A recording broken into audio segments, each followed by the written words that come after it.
महाराज दशरथ की मृत्यु की खबर हर ओर आग की तरह फैल गई। पूरी अयोध्या नगरी शोक में डूब गई। दूसरे दिन मंत्रियों ने शव को सुरक्षित रखने के लिए तेल से भरे एक छोटे से कुंड में रख दिया, क्योंकि दाह संस्कार के लिए वहां कोई भी राजकुमार उपस्थित नहीं था। राजा के अंतिम संस्कार का अधिकार और कर्तव्य युवराज का होता है। इसीलिए राज परिषद ने राजदूत को तीव्र घोड़े के साथ इस सूचना को कैकई देश में भरत के पास ले जाने को कहा। संदेश पाते ही भरत और शत्रुघ्न अयोध्या के लिए निकल पड़े। वहां का हाल विचित्र था। जैसे ही भरत अयोध्या पहुंचे, सभी उनसे मुंह फेर कर खड़े हो गए।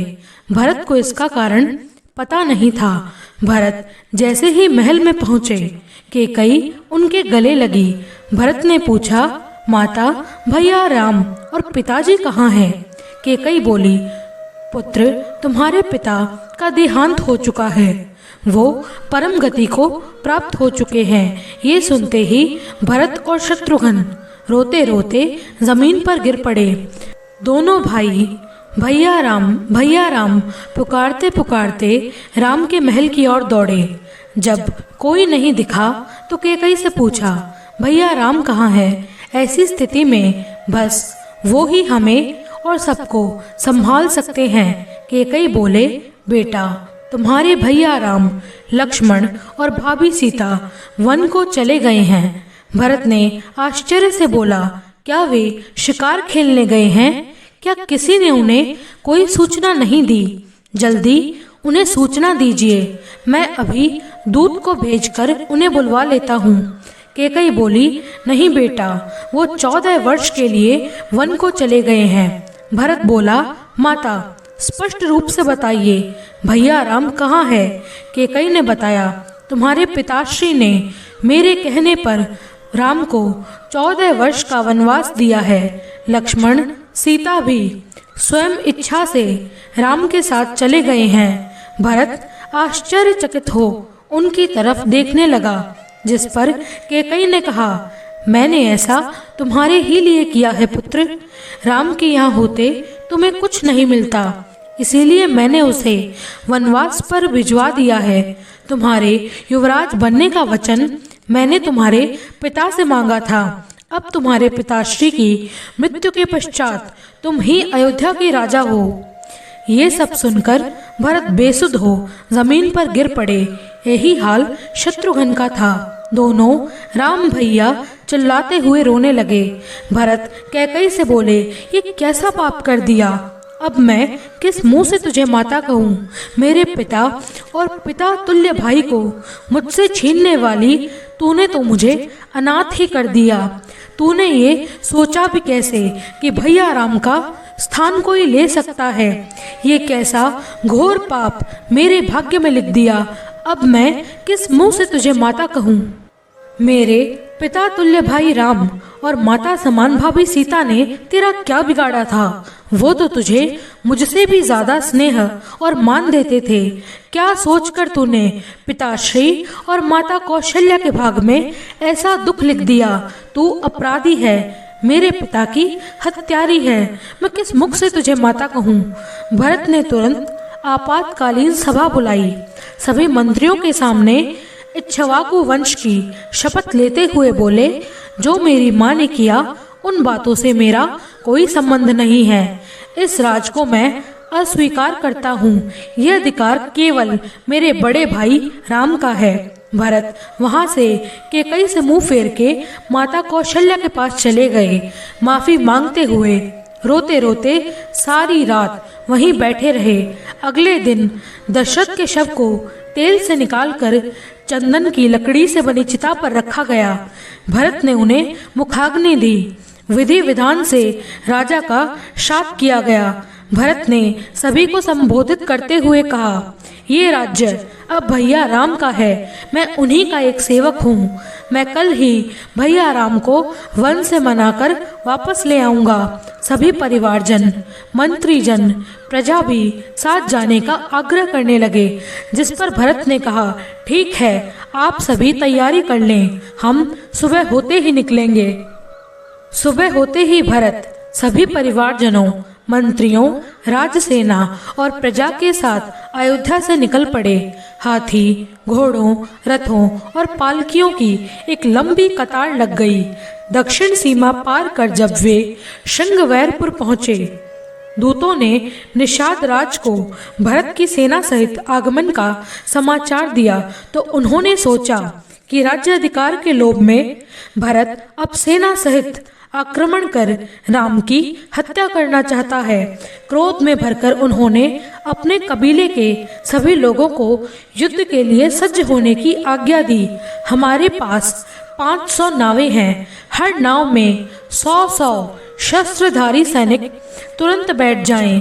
हम उन्हें मित्र राम तक नहीं पहुंचने देंगे। ये कहकर निषाद राजगुह खुद सबसे आगे युद्ध के लिए शस्त्र लेकर खड़े हो गए। आज मैं गंगा की शपथ खाकर कहता हूँ कि हमारे शरीर में जब तक प्राण हैं, हम उन्हें मेरे मित्र राम तक नहीं पहुँचने देंगे। ऐसी कठोर प्रतिज्ञा कर निषाद राजगुह ने एक दूत को अपना समाचार भरत और उसकी सेना तक पहुंचाने को कहा। दूत ने वापस आकर जब निषाद राजगुह को बताया कि भरत तो अपने पूरे परिवार सहित राम को लेने जा रहा है, तो शस्त्र छोड़कर निषाद राजगुह ने जाकर भरत को गले लगा लिया।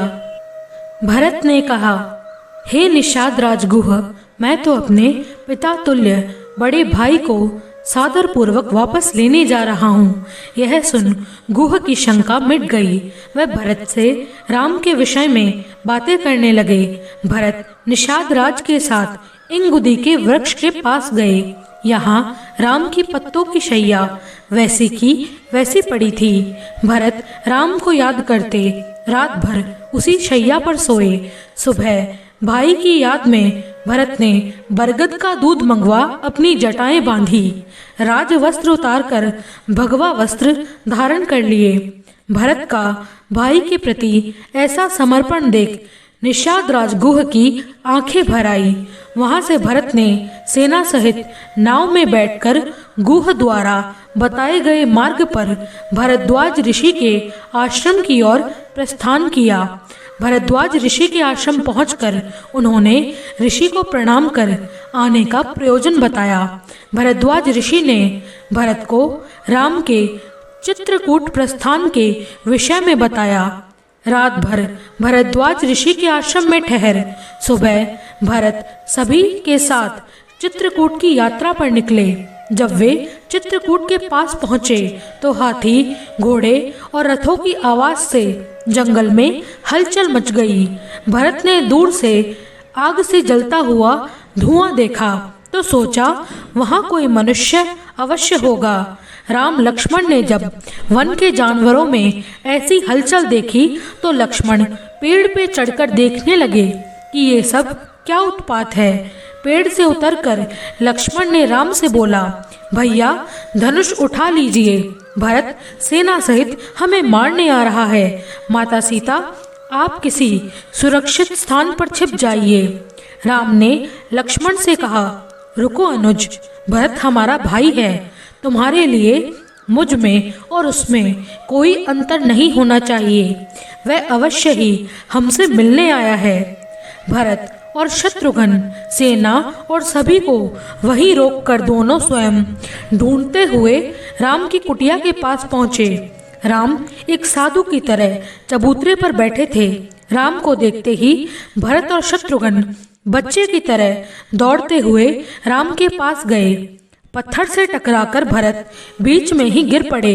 राम भागते हुए अपने भाई को संभालने आए। भरत राम के हृदय से लगकर रोने लगे। शत्रुघ्न भी लक्ष्मण के पैरों में गिर पड़े और राम लक्ष्मण सीता से क्षमा मांगने लगे। राम ने जब पिता का हाल पूछा तो भरत ने रोते हुए बताया कि भैया पिताश्री, आपका वियोग सह न सके। आपके वियोग के भयंकर दुख में उन्होंने अपने प्राण त्याग दिए। यह दुखद समाचार सुन राम स्तब्ध रह गए।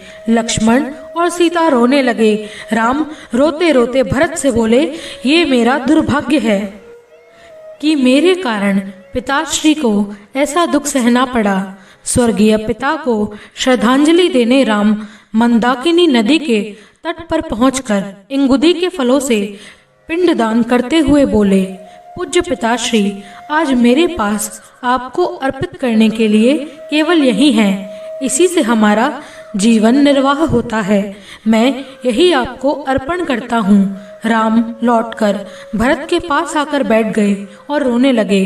गुरु वशिष्ठ और सभी लोग वहां आ गए।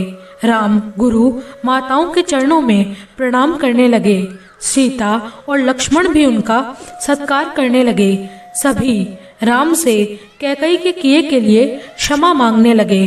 भरत स्वयं को सारी घटना से अनजान बताकर राम को वापस लौटने का आग्रह करने लगे। राम ने नम्रता पूर्वक कहा, मैं माता कैकई और पिताश्री को दोषी नहीं मानता। ये सब तो विधि का विधान है। मैं पिताश्री के वचन का मान रख 14 वर्ष वन में ही निवास करूंगा। तुम भी पिताश्री की आज्ञा का पालन करो। रात होने लगी। सभी लोग वहीं राम की कुटिया के पास ही ठहरे। सुबह भरत और सभी राम से पुनः आग्रह करने लगे। भरत तो राम के पैर पकड़कर आग्रह करने लगे। राम भरत से बोले, हे भाई, हम रघुवंशी हैं। पिता का वचन हमारे लिए ब्रह्म आज्ञा है। मैं और लक्ष्मण यहाँ वन में अपना धर्म निभाएंगे। वहाँ तुम और शत्रुघ्न राजधर्म निभाओ, यही श्रेष्ठ होगा। भरत ने कहा, अगर ऐसा ही है भैया, तो पिताश्री के वन गमन का वचन मैं निभाऊंगा। मैं इसीलिए ये भगवा वस्त्र धारण करके आया हूँ। आप अयोध्या लौट जाएं। मैं यहाँ वन में रहकर पिताश्री का मान रखूंगा।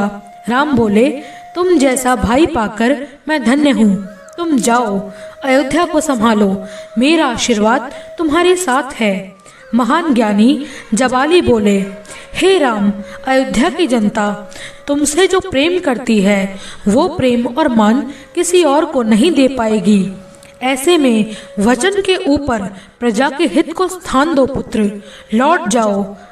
राम बोले, हे सर्वज्ञाता, मैं मर्यादा रहित कार्य नहीं कर सकता। यदि मैं अपने स्वार्थ को ऊपर रखकर पिता के वचन के विपरीत राजा बन भी गया तो ये समाज और प्रजा के लिए एक बहुत ही गलत उदाहरण होगा, क्योंकि राजा जैसा आचरण करता है वैसा ही प्रजा अनुसरण करेगी। स्वतंत्रता स्वच्छंदता बन जाएगी। इस मार्ग पर मेरा ही नहीं, सारे लोक की मर्यादा का पतन होगा। एक राजा के लिए सत्य और वचनबद्धता ही शासन है। अतः मुझे क्षमा कीजिए, मैं ये नहीं कर पाऊंगा।